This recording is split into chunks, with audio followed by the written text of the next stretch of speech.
Hello, I hope all of you are doing well. My name is Shriya Bansal and I'm currently working as a software engineer at Microsoft and I'm also an educator at Relevel.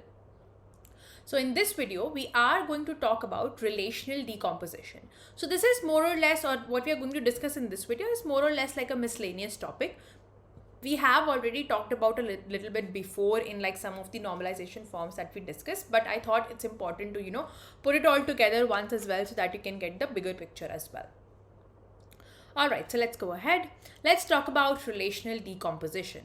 So whenever a relation or a table, like we say, is in the relational model, is not in appropriate normal form. Let's say there's a table in a database and it is not in the appropriate required normal form.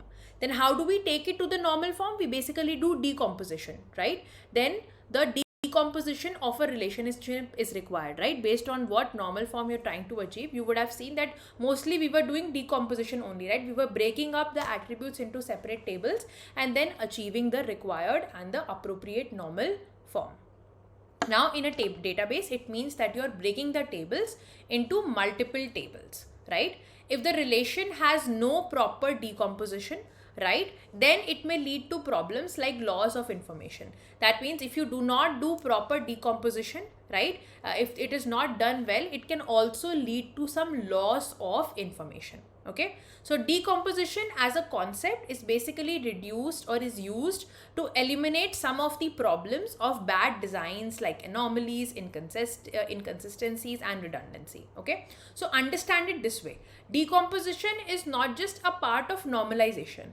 Decomposition and breaking up of tables is not just to achieve normal forms or to reduce redundancy, right? It is basically I would say a solution to many problems, like where bad designs are there are some anomalies, there are some inconsistencies, there are some redundancies, right? In all these situations, to solve these problems, we apply the concept of decomposition of a relation, which means decomposition of a table. Hence the name relational decomposition. Okay. Now here, decomposition can be of two types. Okay. First is lossless decomposition and the second is dependency preserving. Okay. So what we are going to do is we are going to take a look at all of them, both of them one by one. First, we will talk about lossless decomposition. So if the information is not lost from a relation, okay, that is decomposed, then the decomposition will be lossless. Let's say you had a table, you had a relation, you decomposed it into two tables and the decomposition happened perfectly so that none of the information actually got lost. Okay, that kind of a decomposition is known as lossless decomposition. Okay, the lossless decomposition basically guarantees that when you join those tables back, okay, so you decompose it into two tables, when you will try to join those two tables back, those two relations back, it will actually result in the same relation before actually it was decomposed. Okay, so let's say here you had, let's say, a column ID, column 1, column 2, column 3, and the decomposition happened this way. That this is the process of decomposition.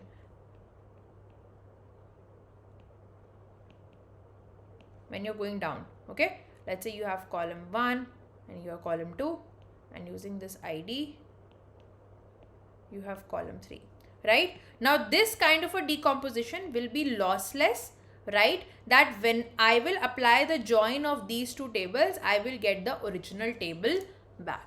Okay, that is what this says, that the lossless decomposition basically guarantees that the join of the relationships, if you will do again the decomposed ones, will actually result in the same relation as it was before the decomposition happened. Now a relation is said to be lossless decomposition if the natural joins, okay, of all the decomposition basically gives you the original relation, right? That's what, like, pretty much both of them are the same points. So let's understand this by taking an example. So let's say we have an employee table over here, okay, employee department table, where we are storing the employee ID, employee name, employee age, employee city, department ID and department name. Okay. Now the above relation can actually be decomposed into two relations, an employee relation and department relation, right? Because there's no point of putting the department information here as well. So we decomposed it into employee ID, employee name, employee age and employee city, and then we have another department table where we have department ID. For every department, right, we have the employee ID as well, right, corresponding which employee works in that department ID, and then we also have the department name. Okay. Now actually when you will combine these two relations, right, when these two relations are joined on the common column, the common column is employee ID, right? When you will join them on these common column employee ID, the resultant relationship will look like this: employee ID, employee name, employee age, employee city, department ID and department name. So since by applying the join once again, by applying the join and joining both the table, you are able to derive the original table before the decomposition. That means this kind of a decomposition is known as lossless decomposition, okay, where no loss of information actually happened. So try to learn this from the very name itself, okay. You try to do decomposition and it doesn't leads to any loss of information, so it's lossless decomposition. Okay. All right. Next, what we have here is dependency preserving, which is another type of, I would say, decomposition. Okay. So what happens is dependency preserving is actually an important constraint of the database. Okay. In the dependency preservation process, at least one of the decomposed tables must satisfy every dependency. Okay, so this is more like a constraints that we put on the databases, right? What happens is at least one of the, you have a table and you decompose, let's say, into multiple tables. So at least one of those decomposed tables must satisfy every dependency. Okay, for example, if a relation R is decomposed into R1 and R2, there was a table R and it got decomposed into R1 and R2, then the dependencies of R must either be fulfilled by R1 or it must either be fulfilled by R2, right? Or it must be derivable from the combination of the functional dependencies of R1 and R2. Okay, let's say there were some dependencies in R, okay, and now you decompose into R1 and R2. Either R1 should satisfy all the decompositions of R, or R2 should satisfy all the dependencies of R, right? Or the combination of iski functional dependency and its functional dependency should form the functional dependency for R. Okay, any of it could be possible. For example, suppose there is a relation, okay, R, A, B, C, D. So R is a table and it has 4 columns, and the functional dependency it has is from A to B, C. Okay, so here there's a table R.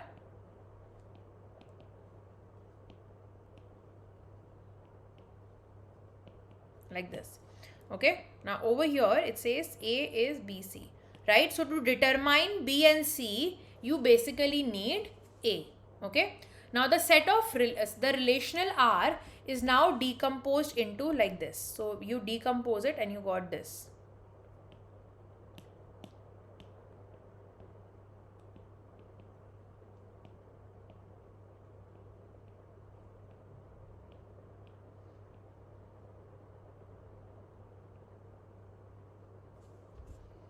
And another one was R2, which got decomposed into AD, only 2 columns.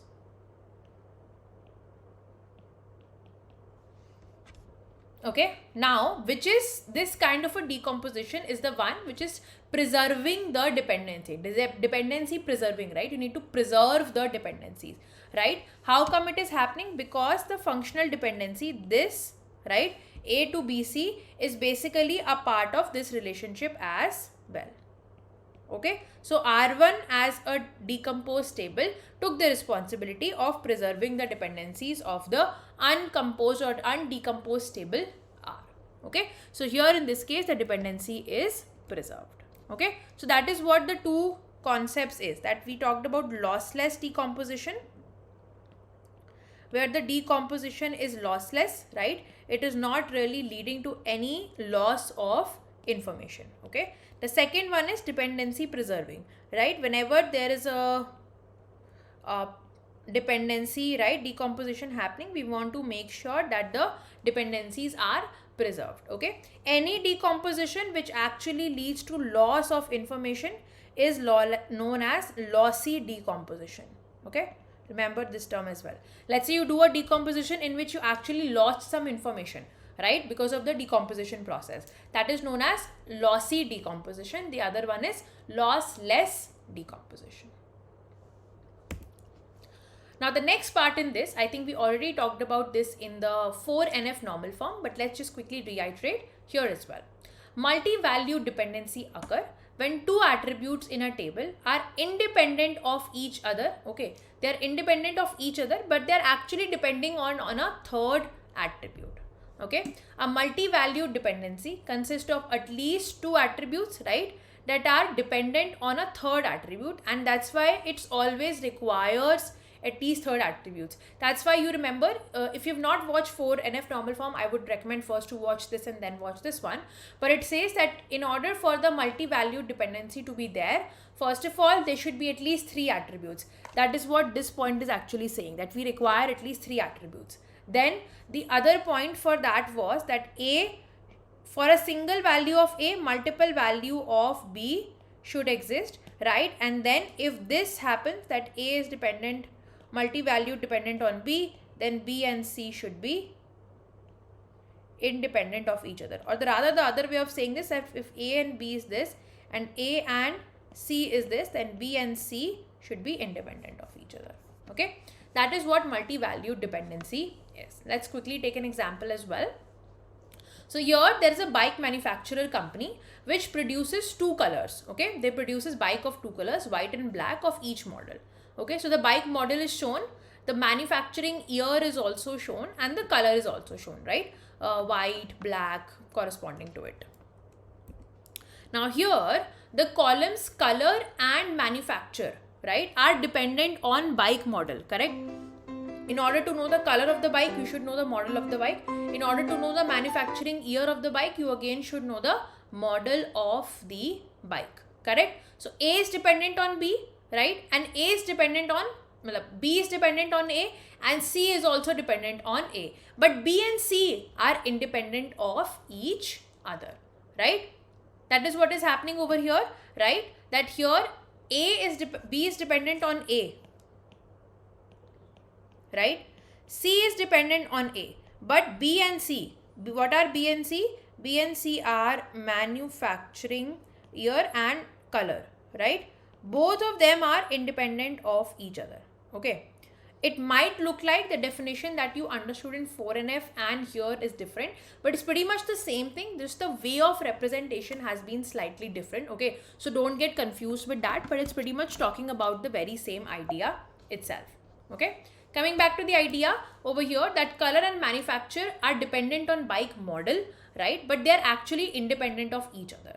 So in this case, these two columns can be called as multi-valued dependent on bike model. That is what I showed here as well, right? A is the bike model, B is manufacturing year, and C is the color. Okay, and the representation of dependencies looks like this. So here we can read it as bike model multi-determined manufacturing year, bike model multi-determined the color. Okay, that is what is known as a multi-valued dependency. And how to resolve multi-valued dependency, right? If you would have learned about 4NF form, you would know very well that if I have bike model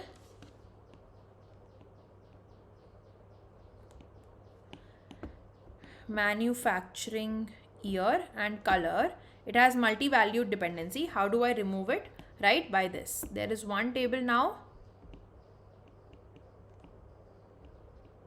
which will be bike model and manufacturing year, and there will be one table now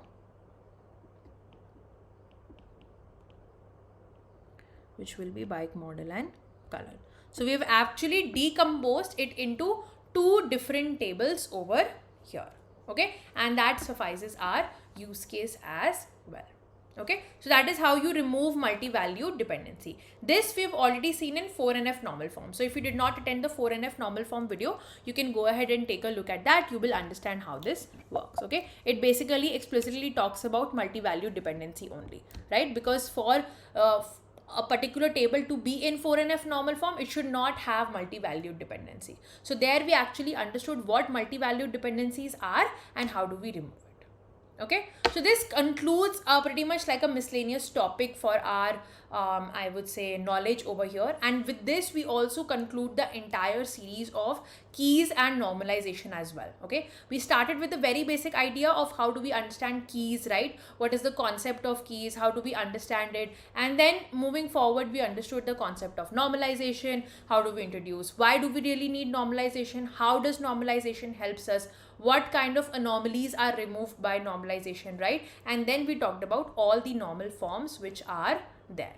Okay, so we've had deep detailed discussion about this already. Okay, so I hope it was helpful to all of you and you could actually understand what all these concepts are really about. I personally feel they are very important, so it's equally important to put stress upon them and understand them in great detail so that you can apply these concepts as well. DBMS is a topic which is actually going to, trust me, stay with you till the very end, right? Never I've ever come across for a backend engineer or for a full stack engineer that they never had to deal with databases. And like I told you in the start that you mostly deal with relational databases only. So it's very important that you understand this concept, because a person who has worked with SQL databases, relational databases, they can very well work with NoSQL databases as well, right? There's no issue and they never face problems in that. So that's why you have to make sure that your knowledge about these topics is extremely well and you understand them, all of them, in great detail. Okay? Alright, with this, thank you so much for taking a part in this series, taking your time and giving so much efforts in understanding this. I hope it was helpful. I hope I was able to, impart some knowledge, some insights about how to learn this topic. Now, I think I pass the baton to all of you now in order to make sure that you practice, you solve a lot of questions, you give good insights, and then you are able to do this. Alright? Thank you guys. Thank you so much for attending the session. I hope it was helpful. I'll meet you in the next series. Thank you.